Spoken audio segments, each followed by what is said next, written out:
When the UN was invented, it had at least about 50, approximately 50 members. We have 4 times the members. So it's a common sense proposition that you can't continue the same way when you have 4 times the members. है कि दुनिया के जितने भी challenges हैं उनको Indian lens से दुनिया को बताने की कोशिश करना, इंडिया क्या सोच रहा है और दुनिया को इंडिया में लेके आना और कहना, जैसे म्यूनिक सिक्योरिटी कॉन्फ्रेंस है, जैसे आपने डेवोस सुना होगा। में 70 साल कांग्रेस ने लगाया उधर, ठीक है। और आज तक किसी ने भी कोई देश को आगे बढ़ाने की कोशिश नहीं की। ठीक है। जब से मोदी आया, मोदी 14 में आया। पाकिस्तान में भी एक मार्गला डायलॉग होता है जिसमें दुनिया के 2-4 मुल्कों से लोग आ जाते हैं, क्योंकि पाकिस्तान ज़्यादा या चाइना से आते हैं या रशिया से आते हैं। कश्मीरी कश्मीर में खुश हैं, इंडिया वहाँ से, अब आप चाहे अमेरिका भी आपके सामने, चाइना भी आपके साथ बैकएंड पे खड़ा हो जाए तो कश्मीर में से इंडिया बाहर नहीं निकलेगा। तो अपनी ये उसकी वो है ना, तो जब तक मोदी रहेगा इंडिया में तब तक कोई भी पावर, अभी देखो अमेरिका को भी नीचे लगा दिया। ठीक हो कोई भी ऐसा देश नहीं है जो इंडिया को दबा सकता हो। या चाइना से आते हैं या रशिया से आते हैं, कोई अमेरिका से एक आधा आ जाता है, लेकिन वो एक और स्टाइल का वो जो होता है। लेकिन आपने एक चीज़ नोट की है कि इंडिया जो है ना, आपको पता है कि दुनिया में सेकंड जो है ना बेस्ट ग्रोइंग कंट्री है। सेकंड, पहले नंबर पे चाइना है, दूसरे पे इंडिया है। अच्छा। आप सऊदीया में देख ले, आप दुनिया के किसी हिस्से में भी देख ले, आपको बहुत सारी चीज़ें मेड इन इंडिया मिलेंगी। नॉर्मली मेरी नज़र में पाकिस्तान के मीडिया के लोग, हुकूमत के लोग तो अब फॉरेन ट्रिप्स ढूंढ रहे होते हैं कि कब फॉरेन ट्रिप मिले स्टेट स्पॉन्सर्ड, कब फॉरेन ट्रिप मिले बैरून मुल्क और भाग के हम वहाँ पे जाएं और फिर 8-8 10-10 दिन वहाँ पे गुजारें और अपनी इंगेजमेंट्स करें और छुट्टियां भी मनाएं। किसानी से पूछता हूँ, ये ईमानदारी से बताइएगा, इस टाइम यहाँ पे हमारे पासपोर्ट की क्या वैल्यू है, या हमें कितनी जॉब्स मिलती हैं पाकिस्तानियों को और इंडियंस को कितनी मिलती हैं, सच बताइए। हाँ बिल्कुल नहीं है, हमारी इज्जत नहीं है। जो काम हमें करना चाहिए था वो इंडिया ने कर दिया, अनफॉर्चुनेटली। ये हमारी बदकिस्मती है। उसने पाकिस्तान पे हमला करना है, गिलगित बल्तिस्तान उसने लेना है। पिछले दिनों उसका इंटरव्यू आया है मोदी का, वो अपने उसके इलेक्शन आ रहे हैं, उसने कहा है कि मैंने पाकिस्तान से गिलगित बल्तिस्तान लेना है।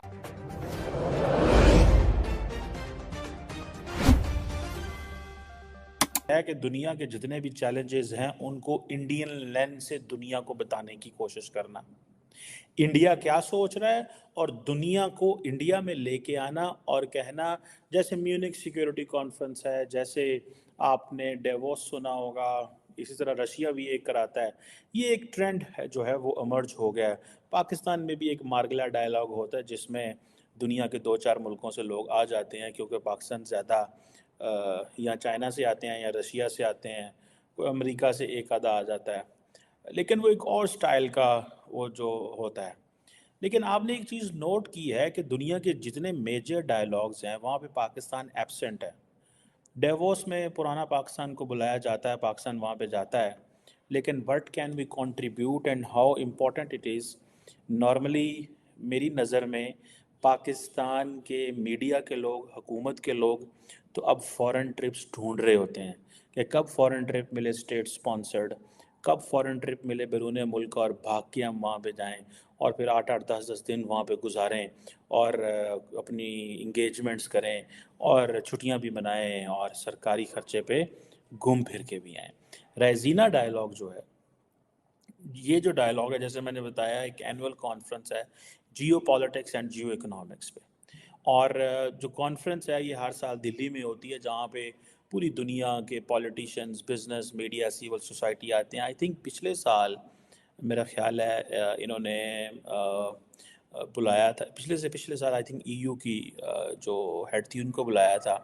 अब होता क्या है कि ये जो डायलॉग है बेसिकली, ये जो इसकी जो स्ट्रक्चर है, इसमें डिफरेंट स्टेक होल्डर्स आते हैं, डिफरेंट सेक्टर्स पर डिस्कशन होती है, हेड्स ऑफ स्टेट होते हैं, मुख्तलिफ मुल्कों के कैबिनेट मिनिस्टर्स होते हैं, और ये थॉट लीडर्स पूरी दुनिया से इकट्ठे करते हैं, मीडिया, एकेडेमिया से, और वहाँ पे बैठ के ये गपशप मारते हैं कि भाई क्या हो रहा है, दुनिया किस तरफ जा रही है। इस साल का जो थीम है वहाँ पे, और मैं पाकिस्तान पे भी आता हूँ कि पाकिस्तान क्यों इस सारी गेम से बाहर है। इस साल 2024 का जो थीम है, ये क्या करते हैं कि ये साल के शुरू में कर लेते हैं, जैसे अभी इन्होंने कर लिया, ठीक है जी। इस साल का जो थीम है वो है चतुरंगा, कॉन्फ्लिक्ट, कंटेस्ट। झुकाव है या रिलेशन बेहतर इंडिया के साथ है या चाइना के साथ है? अभी झुकाव का मतलब कहे होता है ना तो कि ज्यादातर तो इंडिया का ही इंडिया के साथ है, इन्वेस्टमेंट ज्यादा इंडिया का है। इंडिया का है, इन्वेस्टमेंट दोनों का है, पर इसमें झुकाव ज्यादा इंडिया का है। इंडिया का है। जी। ठीक हो गया जी, बड़ी जबरदस्त। ये भाई से बात करके जरा पंजाबी भी बोलें जिधर से हमने बात स्टार्ट की थी। जी, ਤੁਸੀਂ ਇਹ बिल्कुल। ਦੱਸो कोई पीस ਦਾ कोई मोहब्बत ਦਾ पैगाम देना चाहो थे? पैगाम तो यही है भाजी, कोई भी कंट्री है, अच्छा। ला लो चाहे इंडिया, पाकिस्तान, बांग्लादेश, नेपाल, कोई भी हो, हाँ। बस मिल के रहे। ठीक ठीक हो है, गया। सबसे बड़ी गल यही है। ते मैं कहना चाहे इंडिया हो पाकिस्तान, मैं तो सब तो बड़ी गल यही कहना भी इंडिया पाकिस्तान ਦਾ ਜਿਹੜਾ ਮਸਲਾ ਬਣਿਆ ਹੋਇਆ ਉਹ ਖਤਮ ਹੋ ਬਈ ਉਹ ਖਤਮ ਹੋ ਜੇ। ਠੀਕ ਸਭ ਹੋ ਤੋਂ ਵੱਡੀ ਗੱਲ ਹੈ ਇਹ ਖਤਮ ਹੋਣ ਨਾਲ ਜਿਹੜਾ ਇਹਦੇ ਨਾਲ ਪਾਕਿਸਤਾਨ ਦਾ ਪਾਕਿਸਤਾਨ ਦਾ ਨਹੀਂ ਪੂਰੇ ਖਿੱਤੇ ਪੂਰਾ ਜਿਹੜਾ ਰੀਜਨ ਹੈ ਉਹਦੇ ਦੁਨੀਆ ਦਾ ਜਿਹੜਾ ਦੇਖਣ ਦਾ ਜਿਹੜਾ ਪਾਕਿਸਤਾਨੀਆਂ ਦਾ ਜਿਹੜਾ ਦੇਖਣ ਦਾ ਨਜ਼ਾਰਾ ਹੈ ਨਾ, ਉਹ ਨਜ਼ਾਰਾ ਹੀ ਬਦਲਣਾ ਚਾਹੀਦਾ ਹੈ। ਸਭ ਤੋਂ ਵੱਡੀ ਗੱਲ ਹੈ। ਠੀਕ ਹੋ ਤੁਸੀਂ ਇਹ ਲਾ ਲਓ ਦੁਬਈ ਦੇ ਵਿੱਚ ਵੀ ਦੇਖਣ ਦਾ ਨਜ਼ਾਰਾ ਇੰਡੀਆ ਨੂੰ किस हिसाब नाल देखते हैं, पाकिस्तानियों ने किस हिसाब नाल देखते हैं। रिस्पेक्ट कितनी है पाकिस्तानी की, ये तो मैं पाकिस्तान हाँ पाकिस्तानी से पूछता हूँ। ये ईमानदारी से बताइएगा इस टाइम यहाँ पे हमारे पासपोर्ट की क्या वैल्यू है, या हमें कितनी जॉब्स मिलती हैं पाकिस्तानियों को और इंडियंस को कितनी मिलती हैं, सच बताइए। हाँ बिल्कुल नहीं है, हमारी इज्जत नहीं है, इमरान खान नहीं है तो इज्जत नहीं है। आप बताइए। नहीं है ये चीज है, देखें हम अगर मैं बोलूंगा तो ये कहा जाएगा कि शायद साइड ली जा रही है, लेकिन ये खुद भाई जो यहाँ पे रह रहे हैं, हम इधर रह रहे हैं ना, पर हमारा जिस टाइम इमरान खान आया था उस टाइम हमारी इधर बड़ी कपड़े ठीक है। कपड़े पहनते थे ना, शलवार कमीज, तो उसका एक रोब होता था, एक ये सिस्टम मैंने सुना है। ड्राइवर मतलब जो टैक्सी ड्राइवर है उनसे भी बात हुई, उन्होंने ये बोला, इवन इंडियंस ने भी ये बोला कि भाई जब इमरान खान साहब का एक टाइम था। कोऑपरेट क्रिएट, ठीक है जी। सो यानी कि पहला कॉन्फ्लिक्ट से शुरू किया, फिर कंटेस्ट से शुरू किया, फिर cooperate and create, it means innovation and all that. अब ये 3 दिन की कॉन्फ्रेंस है, पूरी दुनिया से हज़ारों लोग आ रहे हैं, हज़ारों लोग इकट्ठे होंगे इस जगह पे।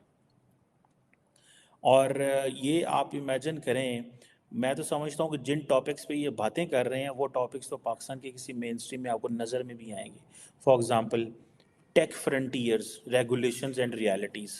अब फॉर एग्ज़ाम्पल रिसेंटली आपने देखा होगा कि अमेरिका के अंदर एक टिकटॉक के जो सीईओ हैं, अब उनकी कांग्रेस वाले उनकी बड़ी क्लास ले रहे हैं, सवाल जवाब कर रहे हैं और कह रहे हैं कि तुम हमारा कोई डाटा तो नहीं चोरी करके ले जा रहे, तुम क्या कर रहे हो, तुम लोगों ने कितनी पेनिट्रेशन की है हमारे मुआशरे के अंदर, कितना डाटा चोरी किया है, इस तरह की बातें हो रही हैं।